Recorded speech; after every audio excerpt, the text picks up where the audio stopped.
Okay, Battle of Miyako Bay, 6th of May, 1869. The Battle of Miyako Bay, ex-Shogunate rebels of the Ezo Republic sailed from Hokkaido Island in several ships to intercept the Imperial Navy. Two vessels suffered engine trouble, but the Kaiten, the Ezo flagship, attacked anyway.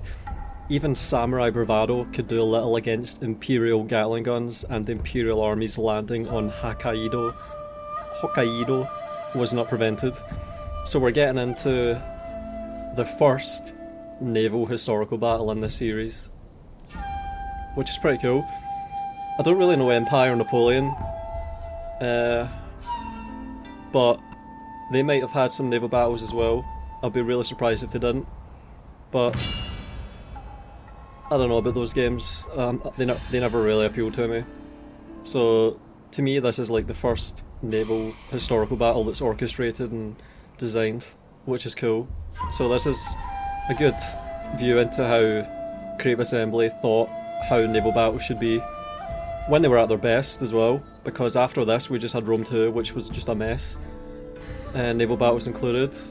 Really bad gameplay there, and then after that they sort of experimented and they just diminished away. So historical naval battles at their best, good chance right here. Iwakura Tomomi, so we're not playing with Takamori, Arai Ikunosuke, Klato, and Eugene Kolash. So we're in the bay here, Miyako Bay, and we're being assailed from two directions.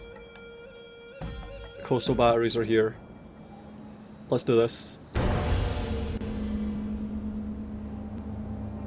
May 6th, 1869. Getting close to the end now.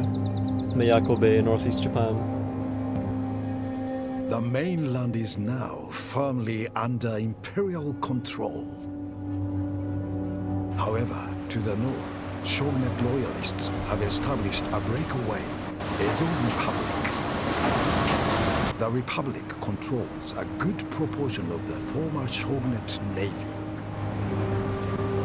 At sea then, the sides are evenly matched. The Imperial Navy, though, has a new weapon. The Kotetsu, a state-of-the-art ironclad warship, is more advanced by far than any ship in the Ezo Navy. The Ezo have launched a daring raid to capture or sink the ironclad. The Kotetsu is trapped in Miyako Bay, protected by a small Imperial flotilla. Her engines are undergoing maintenance and will take time to reassemble. Until then, Audio she skipped a cannot little bit move there. or fire. Repel I had the some Ezo skipping in Navy this one, and protect mostly at the start. Kotetsu. Alright, go here. Post commentary once again. We must protect the Kotetsu. To battle! There's another skip. Yeah, that stops after the first few seconds. So the goal here is to not lose a single ship. I turned on overheat engines there just for the memes. Basically my thinking is, it's at the very start and overheating is RNG, so either I get a really good run and overheating helps that happen, or everything overheats and I get screwed and it's over anyway.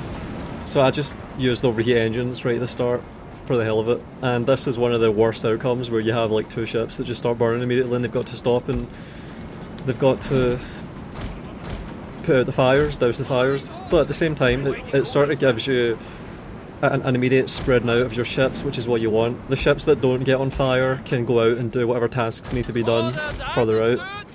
Meanwhile, the ones that go on fire end up just being stragglers. The plan here was to have the armoured Kasuga, that's the last one, with the wood and steel plate on the unit icon. That one's going to just sit right at the left there. I try and capture most of the coastal batteries. I had tries where I managed to take all of the batteries, but I didn't even need every single one in this. They are really powerful, they do a lot of damage. They help a lot. In fact, they make it a bit too easy, I think. Like, this is the only battle I think that might have just been too easy. There's the explosive shot. I activated explosive shot on everything because my thinking is I'm fighting mostly wooden ships, so I want to just get rid of all of the, especially the torpedo boats. They're just a distraction. Torpedo boats are wooden, so use explosive ammo on them and immediately just take them out the fight. The AI does use torpedoes, but I think it might even be scripted, because I don't know if I've ever seen them use torpedoes in the campaign, but in this, there was one run here where my Kotetsu actually took a hit from a torpedo, because I just did not expect to see that happen. And I aimed up a bit too much there and some of the shots just went straight over. But yeah, I'm gonna have this big ship of the line with a big broadside. What's it called again? Kayomaru or something? This big copper frigate with 26 guns. This one takes a forward position and projects a lot of firepower while being copper clad, so it's not bad defensively either. But it can win pretty much any one-on-one. It's the strongest ship I've got, more or less. Like in terms of just being all-rounded and really competent. They have a lot of wooden ships, some copper-clads, but we have a full ironclad Kotetsu there at the back, getting repaired, and also we have the armoured Kasuga, which is an ironclad. So we have one copper and two ironclads, but the real ironclad doesn't come out until halfway through the fight. Taking out most of the torpedo ships, delivered a lot of damage with explosive shot to all the big ships. That one's going to be anchored right there and just hold that position and take a lot of the aggro. Coastal batteries meanwhile are going to be making the most of that. So my plan is to mostly sit back with all of my other ships, have some ships just positioned behind terrain. Even this one here in the middle, I can easily just use that island there to block line of sight if I really want to. It almost starts blocking line of sight here, in fact. I could easily just shoot and then pull back. Also, I'm going for the right side on that other ship that's further away to the right. Like, this one's doing a lot of the heavy lifting right now. Did I just take my first loss? Was that my first loss? I'm not sure. Like, I've destroyed a lot of ships.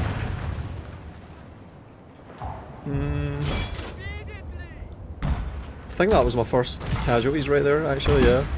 So I've taken out a lot of their torpedo ships, maybe even all of them in this first wave. And I've destroyed some of their wooden ships. This one had to be made to fire. Yeah, that explosive shot is doing a lot of damage. It starts fires. It's really effective.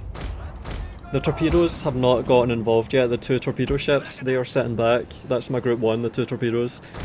My plan was to bring them over here and just have them fire through the gaps, because the enemy has to pass through gaps to attack. That her engines are repaired, sir, and now she can join the battle. My planning didn't rely on either the torpedoes or the Kotetsu. They were just a bonus. I do think I scored some torpedo hits, but none that were really critical. There are some copper clads that come in, and that's a good target for torpedoes, but I don't know if I actually scored a hit with a torpedo on a copper clad in this one. And that's why it wasn't firing, because it had to fire well off, I think, for some reason. That's really strange. Yeah, there's the torpedo ship. Getting in position, ready to fire through this channel here. There's a lot of crisscross traffic here, a lot of activity, so it's a good position to just launch torpedoes straight through, because you get usually 2 chances at a hit. And I'm not planning on getting torpedo shot opportunities that are really good. I'm just launching the torpedoes and disrupting them, because the AI does have to react to the torpedoes. That's something they can do. So it's not totally like the players cheating when they deploy torpedoes, because the AI does have a habit of trying to evade them and get out of the way. But that's 2 torpedoes that are now getting sent through that gap.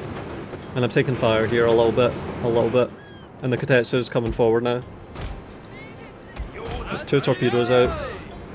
And I'm about to send another few torpedoes through this other gap in the middle. And I'm pulling out of range with the torpedo ship because it did its job.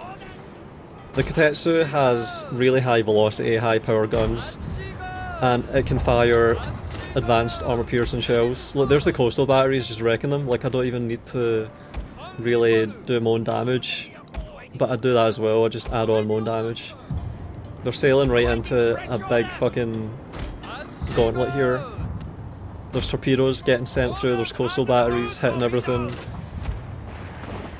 And there's big full broadsides, like from this one here. There's the Kotetsu firing the advanced armor piercing shot there. It's a single solitary high velocity shot, it's unmistakable. The Kotetsu ends up taking a position behind this first island and just rotating to face the left. So it's just to deal with all the stuff that comes from the left. The Kotetsu, I'm giving it a sure fight. And this is an interesting point, I think, because the torpedo goes underneath this torpedo boat. Just wait for it.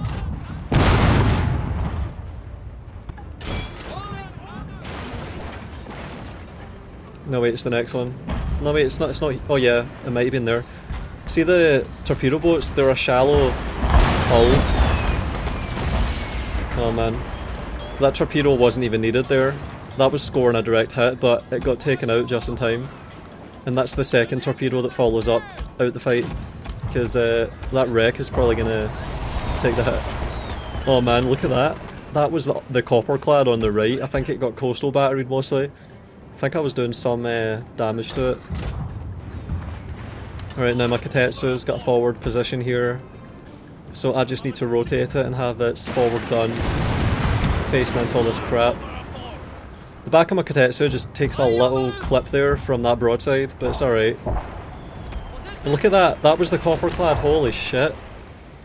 I think I did get a bit lucky here with the critical hits. Naval combat is a bit RNG. Like, I don't actually take a lot of aggro in this whole fight. The coastal batteries protect me a lot, and the terrain protects me. Like, that island is just a nightmare for enemy ships right now. Look at that, I've got a Kotetsu lined up, and I've got the full broadside lined up.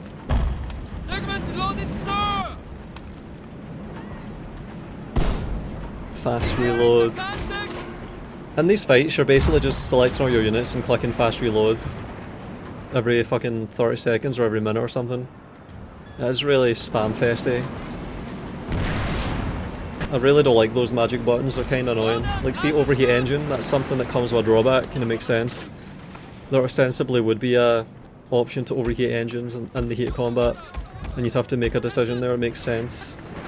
And if the AI can use it as well, fair enough, but that fast reload bullshit is really annoying to have to click. Also, ramming is nice, but I don't think the AI can do that. I'm not sure if the AI can ram. And I noticed this wooden Corvette is really forward. That is a really forward wooden Corvette, so I immediately go astern, pull it back. And the Kotetsu has been pulled back to safety behind the island, so it can just focus all the ships on the left without being interfered with. Perfect use of this Kotetsu right here. Superior range. And that also frees up my torpedoes to just fucking spunk their shit right through that gap over and over again. And like I said, I'm not really trying for really ambitious torpedo shots, I'm just opportunistically firing them whenever there's a decent angle. They're really slow, and the AI usually can move out of the way, and it's not a big target to hit.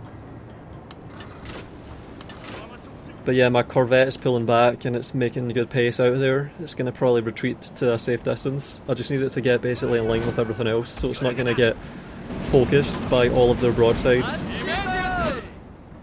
It would be good though if they're broadsiding you and then the torpedoes start getting involved. That would be perfect timing. If the ships turn to start broadsiding, and it's at that moment that you pull out and have torpedoes take over. Just have torpedoes going everywhere. I think you get about 10 torpedoes or 12. I think it's 10. And see those Kotetsu shots, those single solitary shots, they can just one-shot things randomly if they get a critical hit. Looks can be deceptive, a single shot. They can just annihilate a really decent ship. Oh yeah, here's the moment you see the torpedo just going right underneath the torpedo ship. It's interesting how it works, and the wooden Corvette has managed to get out in time. That could have been really bad. It's going right underneath it, see that? I think it did. And there's the wooden Corvette that got absolutely exploded, I think. And I think that one back there might be a copper clad. And yeah, look, this Kotetsu is absolutely wrecking them. It's already routing that Corvette, I think, that's back there. It's absolutely getting destroyed. And you see those coastal batteries, those 5 or 7 shots. 5, 6, 7, 8 shots, whatever it is. They just come in and wreck things, almost for free it feels like. This damage that I don't have to be doing with my ships, I just earned it by taking the batteries. It's really overpowered, it makes this fight a bit too easy. I've still got every ship. I've got one ship that's taking damage, that's the copper clad with a big broadside. That coastal battery from the far left is absolutely demolishing. It's got extreme range. And watch the right of your screen. A torpedo hit on their flagship, the Kaion Maru, 205 man. There's the torpedo boat. It's gone. I think that might have been the Kotetsu there. And that's the closest I come to losing a unit here, when my torpedo boat is getting almost routed there. But thankfully it doesn't. It stabilises. And I don't know if you saw that, but a torpedo just hit its mark. The 205 man Kaion Maru, the biggest ship, it's now sinking. Clutch. And there's another one gone. Holy shit. I think I might be it. Saved! It's too easy. Oh my god. Way too easy, what the hell. Man, they all just got exploded. The Kotetsu was at full health. Miyako Bay has failed. Imperial losses have been heavy, but the Kotetsu No, they've not. survives. I could have done that another 3 or 4 or 5 times. She will cut a path With these to ships. Aizu. Took no damage. I wanted to ram things. Like I wanted in this run for this fight to actually ram a ship and take out like a copperclad. I wanted to ram one of those. I just never got a chance. Didn't need to. Because that involves sending the Kotetsu out and getting exposed. And also, what's the chances that something survives the Kotetsu getting up to it with that forward gun? It's quite low. I have managed to pull off rams running through this fight to get a good outcome. And they sank quite satisfactorily. And I did do a naval battle last year, or 14 or 15 months ago, where I showed off ramming, I think. It is satisfying. Like, you could do a challenge run where you try and ram as many ships to death as possible. Well, that would be an interesting challenge in this, like, to get the most possible Kotetsu kills. Yeah, look at that. Iwakura Tomomi Arai Ikonosuke. And yeah, I lost no ships. I lost, what, 20 something men? And they lost basically everything. I lost about, fuck it, I don't know, you could probably figure out the KDs here. I lost how many men? I'll have to look at that. 6, 8, 11, 21, and they lost fucking thousands.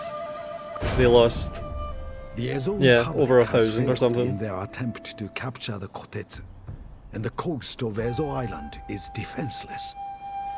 Takamori gathers the Imperial army for one final attack, one last battle, to defeat the Tokugawa loyalists.